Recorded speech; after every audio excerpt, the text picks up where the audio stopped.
In this video, we want to show you how to become a good steward and avoid becoming neglectful.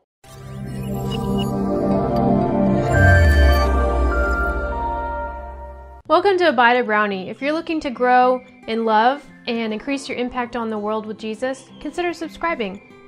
Let me first say that I'm not an expert in this area at all, and I learn the best by failing. So, maybe I am an expert because I learned the best by failing. I fail a lot in the area of neglect. But today, I'm going to show you some of the lessons that I've learned, some lessons that Jesse's learned in order to make us better stewards. Number one, don't be so hard on yourself. We all do it. We all have varying levels of neglect. We have varying levels of procrastination that go on in our lives. Let it go.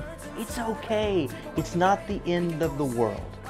Give yourself a little bit of room to breathe. There's always tomorrow. You don't want to mess up every day, but there's always tomorrow to start over, and it's going to be okay. Number two, there's always something that we can do every day to keep the neglect at bay. So, for example, with cleaning the house, you can clean a little bit every day, and then that way it doesn't pile up. There's something that we can do every day. We can do minuscule things like set reminders in our phone or accomplish just the baby part of the task. Just even reminding ourselves that there's something coming up, there's something that needs to be scheduled can be very beneficial. For instance, I know that there's something coming up next week, and if I put that event in my phone, I can be thinking about it right now, and that does huge wonders. And number three, sometimes there just comes a point where we need help. It gets too far out of sorts. It's too far beyond our grasp where we need to call someone in.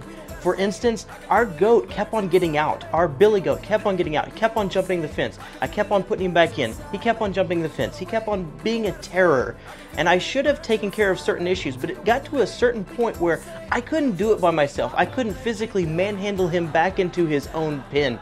And I needed to get my wife with me. I needed to call my wife and say, could you come outside and please help me manhandle this animal? Because it's gotten too big for me. And I need some help. And she helped and it was done.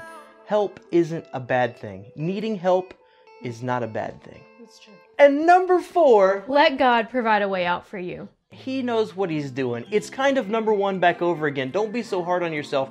But it's the second layer to say, God knows what he's doing. He has great plans for you. So if something's gotten out of hand and you just can't catch up with it, let God provide a way out. Ask him, God, what are you doing in this? What are you teaching me? What are you developing and honing in me? Because he has a plan. He's growing you and maturing you. It's not to make sure that you know how bad you've done and you learn your lesson. No, he's cultivating something. So if something gets away from you, step back and say, all right, Jesus, what are you teaching me here? What do I need to learn? There's always a lesson to be learned when you make a mistake, and maybe the mistake was your fault, but God can definitely use it to teach you something very valuable.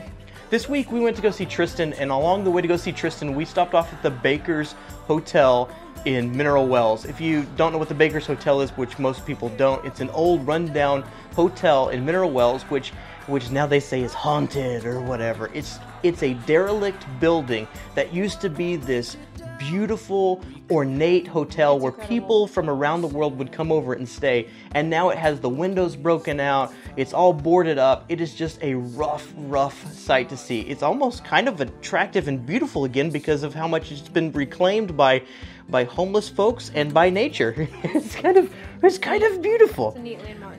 But that aside, it's been neglected for years.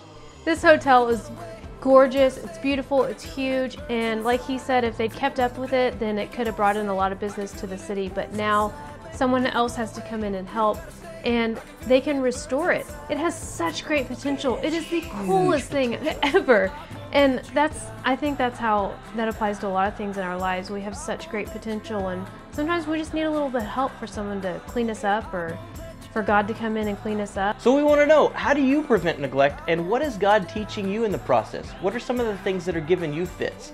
If you would, just leave a comment below so we can be praying for you. And let us know what steps you like to take. If you heed these words, you're going to become a better steward, fall more in love with Jesus, and have a greater impact on the world around you.